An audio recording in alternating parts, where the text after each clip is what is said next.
क्या आपके घर का सर्वे नहीं हुआ है? देखो, आपको बार बार एक ही चीज बोल रहा हूँ कि आपके घर का सर्वे होना चाहिए, बायोमेट्रिक होना चाहिए।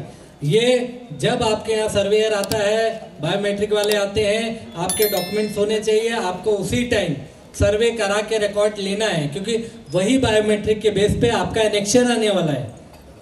बिना बायोमेट्रिक किए, बिना सर्वे किए आपका एनेक्शन नहीं आएगा। तो आपको पहले दिन से ही सजग रहना है कि आपका सर्वे हो। इसमें आप चूके ना। अगर आप चूक गए तो बेसिकली आपको घर नहीं मिलेगा। क्या आपको अपील के बारे में मालूम है? अपील क्या होता है? स्लम एक्ट में एक प्रोविजन दिया गया है अंडर सेक्शन 35। एसआरए का कोई भी मुद्दा है, अगर आपकी पात्रता नहीं हुई तो अंडर सेक्शन 35 एडिशनल कलेक्टर के पास में अपील करना है। अगर आपके प्रोजेक्ट में कोई इशू है, डेवलपर की एलओआई चैलेंज करनी है, तब पर भी अंडर सेक्शन 35 एजीआरसी में अपील करना है। ठीक है, तो कोई भी प्रोविजन में जो अपील प्रोविजन होगा स्लम में, वो सब अंडर 35 ही जाता है। ठीक है, तो हमारे को डेवलपर की एलओआई चैलेंज करने के लिए ज़्यादा ध्यान नहीं देना है।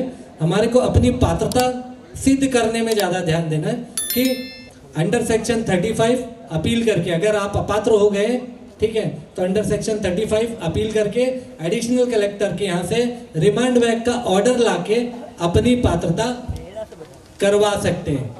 ठीक है, और यहाँ पे जो भी व्यक्ति बैठा है, पात्रता 6 महीना साल भर, इससे ज़्यादा गारंटी नहीं लेना किसी का। पात्रता पे ही ध्यान देना है कि आपका पात्रता आप यहाँ से खाली कर रहे हैं उससे पहले आप कर लो, या तो 6 महीना साल भर में कर लो। ठीक है, अगर आप छोड़ के जा रहे हैं अपने रिस्क पे, तब पर भी आप अपना पात्रता करवा लें। यहाँ से जाने के बाद भी वो आपकी जिम्मेदारी होगी। आपके दिमाग में ना एक कांटा चलना चाहिए। अगर मैं बोल दूँ, एक बंदा था अभी, दुख से कहना पड़ रहा है, कहते वो गुजर भी गया परसों। ठीक है, तो अब उसको 38 की नोटिस आई। तो पहले दिन फोन किया, साहब 24 घंटे हो चुके। मैंने बोला ठीक है, कोई बात नहीं, टेंशन मत ले। साहब 2 घंटे बचे। मैंने बोला टेंशन मत ले, कुछ नहीं होगा। 6 बज गया, अब 1 मिनट भी बाकी नहीं था। बोला साहब 6 बज गया है, वो सारे वाले खड़े होंगे मेरे दरवाजे पे। मैंने बोला टेंशन मत ले, कोई नहीं आएगा, और कोई नहीं आया। ठीक है, अब खुदा न खास्ता उसके थोड़ा मिस्टेक से, मतलब क्या, परसों क्या था, वो पानी भर रहा था उधर। पूरे प्रोजेक्ट में एक ही झोपड़ा था, हमने उसका स्टे ले रखा था।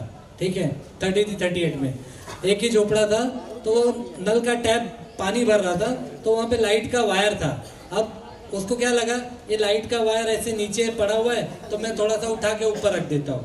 और उठा के उन्होंने जैसे ही ऊपर रखा, उनको शॉक लग गया और ऑन द स्पॉट डेथ हो गया। अभी हमारी टीम ने उसके ऊपर काम किया, भांडुप का मैटर है, उसके ऊपर काम किया। बेसिकली डेवलपर भी बहुत बड़ा है। ठीक है, तो हमने कैसा है, परसों मैटर हुआ था और कल हमने डेवलपर के ऊपर एफआईआर रजिस्टर्ड करा दिया। अब वो बंदा कैसा है, हमारे से कनेक्टेड था 2 महीने से। ठीक है, लेकिन हमारा फर्ज बनता है कि हम उनके लिए काम करें। हमारे 3 एडवोकेट लगे हुए थे जो उसके एफआईआर के पीछे पड़े थे, और उन्होंने कल उसका एफआईआर करा दिया। तो डेवलपर के ऊपर कार्रवाई होगी 304A के तहत, जो नॉन अवेलेबल है। ठीक है, तो बेसिकली कैसा है, आपको ये समझने की ज़रूरत है कि आपके पास में बहुत सारे अधिकार है, लेकिन वो अधिकारों को आप जानते नहीं, इस वजह से आप उसका अनुसरण नहीं कर पाते। ठीक है, आपको जानना ज़रूरी है। जब आप जानेंगे तब आप उसका अनुसरण कर पाएंगे। इसीलिए अपील जो कार्रवाई है, वो आपको पात्र से अपात्र करने के लिए अंडर सेक्शन 35 एडिशनल कलेक्टर के पास अपील करके आप कर सकते हैं।